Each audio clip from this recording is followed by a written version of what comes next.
This presentation was created by Virtual Team 30, the Business League of Management 110, to illustrate a proposal especially designed to benefit the Margie Mason Center.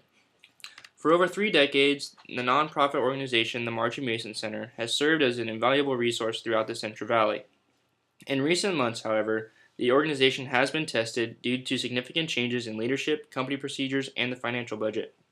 So how should the organization handle these changes? Specific steps must be taken to ensure that this organization continues to operate successfully in the future. The company should 1. Effectively manage change-related tensions, and 2. Improve company-wide communications. We propose that Margie Mason Center can succeed by following 3 specific steps to handle changes, reduce stress, and improve the organization.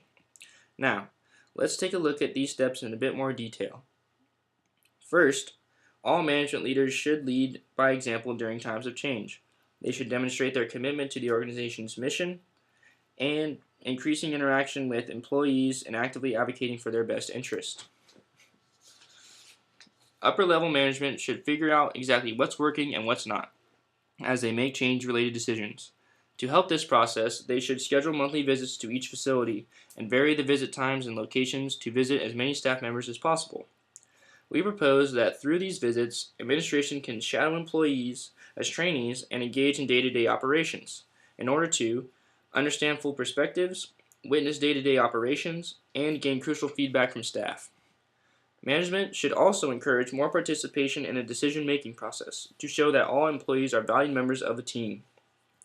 Administration can conduct monthly meetings and invite all employees to participate in organized and structured gatherings. Managers should present current problems to staff members and allow them to contribute possible suggestions. Each meeting can be incredibly helpful for managers to ease fears of employees, gain feedback, and communicate company changes. Next, for the second step of our proposal, we suggest that the organization keep all staff members informed to promote efficient operations, and organizational undergoes several changes. First, the company should make sure that all staff members can communicate with ease to promote teamwork and increase efficiency. To make sure that everyone is connected despite multiple company locations and varied work shifts, management should develop and utilize an intranet system. Holtz described the intranet network as a duplicate version of the internet within an organization. According to Villa 2012, the Margie Mason Center can use the intranet system to make important documents accessible to all staff instantly, and they can display success stories, plus video recordings of proper procedures, and also facilitate collaboration among all staff members. We suggest that the Margie Mason Center uses Joomla to develop and install the intranet system. This content management system is the most popular on the market and is free to download and easy to use. We estimate that it would cost around $1,500 and would take 20 to 35 hours to install. Staff should also be prepared to make changes to job positions due to organizational restructuring and budget cuts. Managers can assess personnel's job-related strengths and weaknesses through an online program called Strength Finder 2.0 by Gallup Incorporated. These results can be used as a tool to assign individual responsibilities, form collaborative teams, and identify proper job placements within the organization. The image shown here displays the result of each character trait that the quiz analyzes. Each test costs about $9.99, but given your position, discounts may be an option.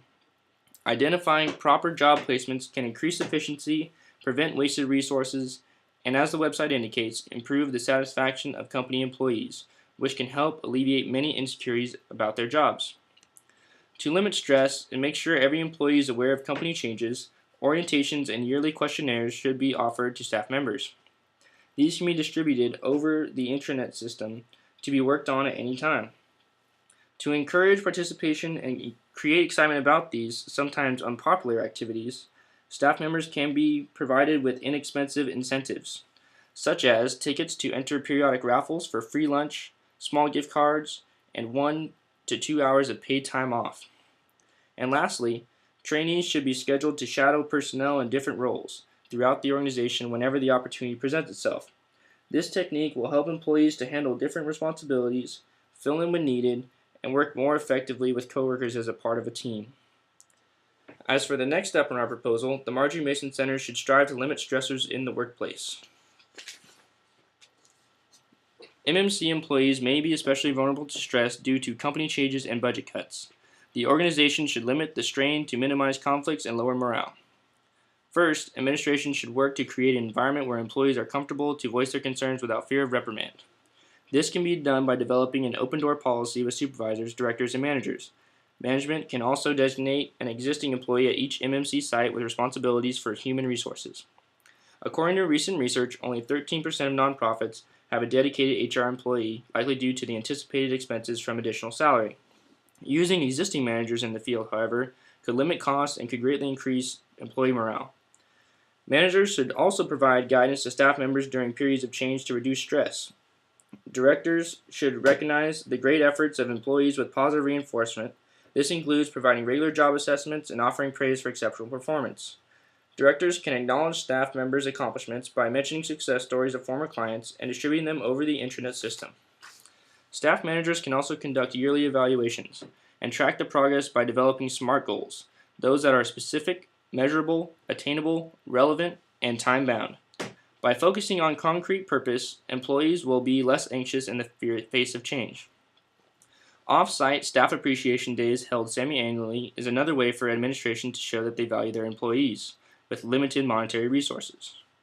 These occasions can help strengthen staff relationships. As has been illustrated through our presentation, the Marjorie Mason Center can ensure success by following 3 specific steps. By, first, increasing meaningful interactions between staff and managers. Second, by educating all personnel of company protocols. And third, by fostering an environment that demonstrates value appreciation for staff. We have presented you with specific recommendations to address current challenges. We believe that by following our team's proposal, the Marjorie Mason Center can continue to do what it's done for the last 30 years, efficiently, effectively serve hundreds of women and children across the Central Valley. Thank you. We are the Business League.